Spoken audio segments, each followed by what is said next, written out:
राजस्थान चतुर्थ श्रेणी कर्मचारी भर्ती के रिजल्ट को लेकर काफ़ी भेदभाव है, वो ट्विटर के ऊपर भी चल रहा है। और भेदभाव मैं इसलिए बता रहा हूँ क्योंकि राजस्थान कर्मचारी चयन बोर्ड के जो अध्यक्ष हैं आलोक राज जी, उन्होंने कहा है कि अगर भर्ती में टाइम लगता हुआ हमें दिखा तो हम प्रोविजनल वाले बच्चों का जो रिजल्ट है उनको होल्ड करके बाकी अन्य अभ्यर्थियों का, सामान्य अभ्यर्थियों का जो रिजल्ट है वो जारी कर सकते हैं।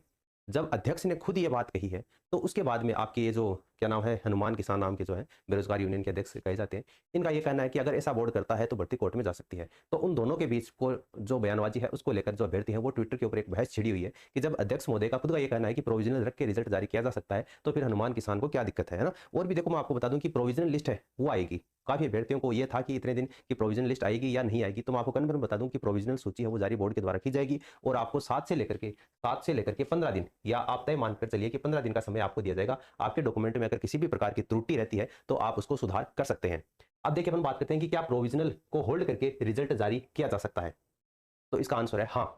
चयन बोर्ड क्या करता है, कर्मचारी चयन बोर्ड प्रोविजनल जो लिस्ट है, प्रोविजनल सूची है, उसको होल्ड करके रिजर्व रखते हुए जो मुख्य लिस्ट है, रिजल्ट है, वो जारी कर सकता है। और बोर्ड अक्सर ऐसा करता आया है, ऐसा नहीं है कि ये आज का कोई पहला मामला है ना। प्रोविजनल को होल्ड रख कर भी रिजल्ट जारी होता है। कैसे जारी होता है, देखो, कर्मचारी चयन बोर्ड के जो अध्यक्ष हैं आलोक राज जी, उनके काम करने के तरीके को देखें, पिछली जो भर्ती परीक्षा है उनके रिजल्ट डिक्लेयर करने के तरीके को देखें, तो बोर्ड का जो मुख्य उद्देश्य है वो भर्ती को समय पर पूरा कराना होता है। हालांकि उसमें कई बार कुछ प्रॉब्लम आती हैं जिसके कारण भर्ती है वो लंबे समय तक भी चली जाती है। लेकिन बोर्ड का काम अगर देखा जाए तो इतना ही है, परीक्षा का काम करवाना, परीक्षा का फॉर्म भरवाना, परीक्षा आयोजित करवाना, उसको सही तरीके से परीक्षा का आयोजन करवाना और उसके बाद में रिजल्ट जारी करना, डॉक्यूमेंट्स वेरिफिकेशन करना, प्रोविजनल लिस्ट जारी करके उनका क्लियर करवाना डाटा, और फाइनल मेरिट लिस्ट जारी करके अभ्यर्थियों को ज्वाइनिंग देना। इतना ही काम है वो बोर्ड का होता है। लेकिन अगर बोर्ड राजनीति करने लग जाता है तो फिर भर्ती परीक्षा में क्या होती है, देरी होती है। और इस फोर्थ ग्रेड में यही जो काम है वो फिलहाल हो रहा है। लेकिन चलो वो एक अलग टॉपिक है। मैं आपको बता दूं कि जो प्रोविजनल लिस्ट है उसको होल्ड रख करके जो बोर्ड है, कर्मचारी चयन बोर्ड, वो रिजल्ट कैसे जारी करता है। तो देखो, एक तो क्या होती है, सीटें आपकी सुरक्षित रख ली जाती हैं, आरक्षित रख ली जाती है। मान लीजिए कि जैसे दिव्यांग अभ्यर्थी हैं,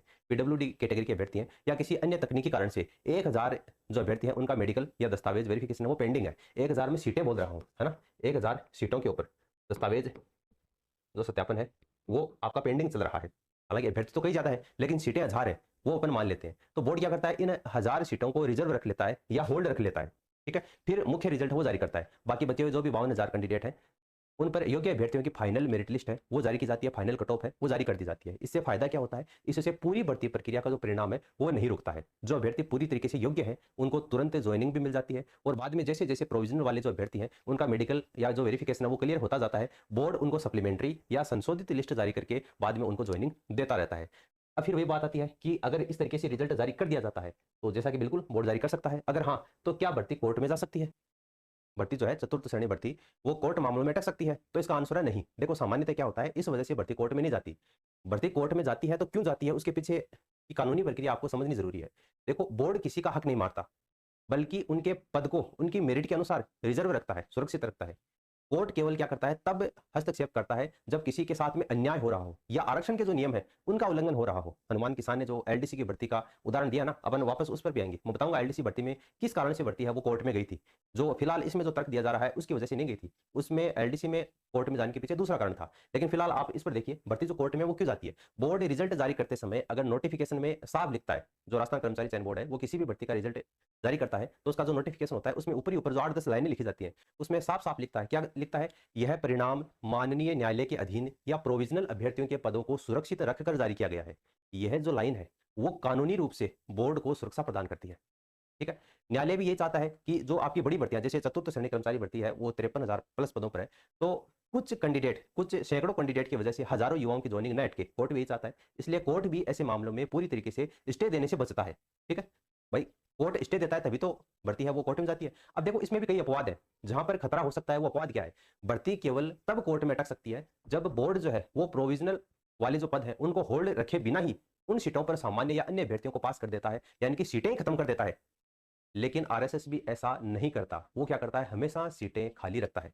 ठीक है, ये बात आपको ध्यान में रखनी पड़ेगी। देखो, कुछ सीटें अगर होल्ड रखकर रिजल्ट जारी किया जाता है तो पूरी तरीके से वो कानूनी और सुरक्षित है। लेकिन बिना सीटें होल्ड रखे ही अगर रिजल्ट जारी कर दिया जाता है तो फिर वो गैर कानूनी है, नियमों के खिलाफ है, और तब भर्ती है वो कोर्ट में जा सकती है।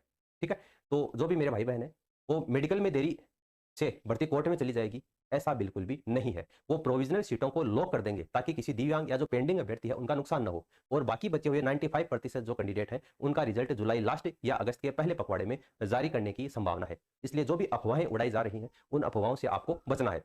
फिर एक बात ये निकल कर आती है, ये जो लाइनें हैं वो ट्विटर के ऊपर 2 दिन हो गया काफी ट्रेंड कर रही हैं, तो मैंने सोचा इनको थोड़ा सा स्पष्ट कर दूं। देखो इसमें क्या लिखा हुआ है, चतुर्थ श्रेणी कर्मचारी भर्ती पर बोर्ड अध्यक्ष के बयान के बाद बोर्ड ने कहा था, बोर्ड अध्यक्ष आलोक राज जी उन्होंने कहा था कि प्रोविजनल मामलों को रखकर होल्ड करके रिजल्ट है वो जारी किया जा सकता है। उसके बाद में हनुमान किसान जो कि बेरोजगार यूनियन के अध्यक्ष कहे जाते हैं, उन्होंने कहा कि कोर्ट में अटक जाएगी भर्ती।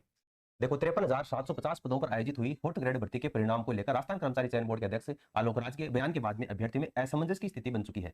बोर्ड अध्यक्ष ने साफ कर दिया है कि प्रोविजनल मामलों में देरी होने पर भर्ती का परिणाम है वो प्रोविजनल को होल्ड करते हुए जारी किया जा सकता है ना। तो फिर इस सज्जन को क्या आपत्ति है भाई। देखो तो वहीं अब अभ्यर्थियों की चिंता सताने लगी है कि अगर ऐसा होता है तो चतुर्थ श्रेणी भर्ती भी कोर्ट के मामलों में अटक सकती है, और इसके ऊपर मोहर लगाने का काम है वो इन हनुमान किसान नाम के व्यक्ति ने कर दिया है। इनका कहना है कि पहले भी एलडीसी भर्ती में ऐसा होने की वजह से कोर्ट में अटक गई थी, रिवाइज रिजल्ट है वो जारी करना पड़ा था, और ऐसे में सबसे बड़ी भर्ती होने की वजह से इस भर्ती में भी ऐसा हो सकता है। साथ ही इन्होंने आरोप लगाया कि भर्ती में लगातार देरी की जा रही है, जिसकी वजह से 2027 के मई जून तक भी पूरी होती हुई नजर नहीं आ रही है। ऐसे में भर्ती को जल्द से जल्द पूरा करवाने के लिए प्रोविजनल मामलों को जल्द क्लियर किया जाए, उसके बाद में इस भर्ती का जो पूरी प्रक्रिया है उसको जारी किया जाए। यानी इनका कहना है कि प्रोविजनल मामलों को पहले निपटा लिया जाए, उसके बाद में सभी का एक साथ रिजल्ट है वो जारी किया जाए। तो देखो मैं आपको बताऊं कि ये जो बेरोजगार यूनियन के अध्यक्ष है हनुमान किसान नाम उनका, इनका जो डर है और इनका जो तर्क है वो पूरी तरीके से निराधार नहीं है, पूरी तरीके से निराधार नहीं है। इसका एलडीसी भर्ती में क्या हुआ था, आपका जो हॉरिजॉन्टल आरक्षण है, ठीक है, हॉरिजॉन्टल जो आरक्षण होता है उसके नियमों को लागू करने में जो तकनीकी गड़बड़ी हो गई थी, जिसके कारण भर्ती है वो कोर्ट में गई थी। तकनीकी गड़बड़ी क्या हुई थी, जब बोर्ड कुछ विशेष श्रेणी जैसे दिव्यांग श्रेणी है, भूतपूर्व सैनिक है, इनका रिजल्ट जब होल्ड करता है और बाद में जब उनकी मेरिट लिस्ट जारी करता है तो कई बार वे अभ्यर्थी अपनी कैटेगरी की कट ऑफ से ज्यादा नंबर ले आते हैं। इसका असर क्या होता है, नियम के मुताबिक उन्हें जनरल या अपनी मूल कैटेगरी की सीटों को ओवरलैप करना पड़ता है। तो पहले सॉफ्टवेयर में ओवरलैपिंग की जो प्रोसेस है वो नहीं कर पाते थे, जिससे पहले से जो चयनित छात्र हैं वो बाहर होने लगते थे और मामला जो है वो कोर्ट में चला जाता था। लेकिन इस बार ऐसे होने की संभावना नहीं है। क्यों नहीं है, क्योंकि पुरानी गलतियों से राजस्थान कर्मचारी चयन बोर्ड है वो सबक ले चुका है, और अब राजस्थान कर्मचारी चयन बोर्ड है वो इस भर्ती को कोर्ट में जाने से बचने के लिए उसके पास में 3 हथियार है। 3 हथियार क्या है, एक तो इनका जो सॉफ्टवेयर है वो इनका जो आईटी सेल है वो एडवांस हो चुकी है। अब बोर्ड का जो रिजल्ट सॉफ्टवेयर इस्तेमाल करता है वह हॉरिजॉन्टल आरक्षण और ओवरलैपिंग के जो नियम है उनको पहले ही भांप लेता है। सीटों को इस तरीके से वो लॉक किया जाता है ताकि प्रोविजनल लिस्ट आने पर जो मुख्य सूची में जो चयनित अभ्यर्थी हैं उन पर कोई आंच ना आए। दूसरा, राजस्थान कर्मचारी चयन बोर्ड के जो अध्यक्ष हैं आलोक राज जी, उनकी नो रिस्क पॉलिसी है वो भी यहाँ पर लागू करती है। वर्तमान में चयन बोर्ड के जो अध्यक्ष हैं उनकी कार्य करने की जो शैली है वो क्या करते हैं, जो आपके विधिक सलाह है, कानूनी जानकार हैं, जो लीगल एडवाइजर है, उनसे एडवाइस लेकर काम करने की उनकी ये आपकी मंशा रहती है। बोर्ड परिणाम जारी करने से पहले सरकारी वकील और जो कानून के जानकार हैं उनसे राय ली जाती है ताकि नोटिफिकेशन की जो भाषा है उसमें कोई कानूनी लूप होल न छुटे। और यहाँ पर पदों की संख्या भी 53,750 है। एलडीसी भर्ती में पदों की संख्या भी कम थी, इसलिए अगर 150 सीटों के फेरबदल से पूरी मेरिट लिस्ट हिल जाती है तो यहाँ पदों की संख्या तो 53,000 से ज्यादा है। अगर कुछ 100 दिव्यांग या प्रोविजनल अभ्यर्थियों का रिजल्ट होल्ड भी किया जाता है तो उसका असर पूरी भर्ती की मेरिट के ऊपर न के बराबर पड़ेगा।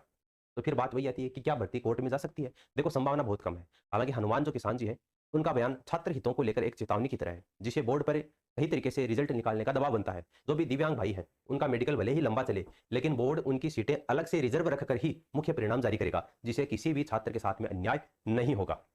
तो दोस्तों बेरोजगार यूनियन के जो अध्यक्ष हैं हनुमान किसान जी, उन्होंने एलडीसी भर्ती का जो उदाहरण दिया है वो तकनीकी रूप से सही है।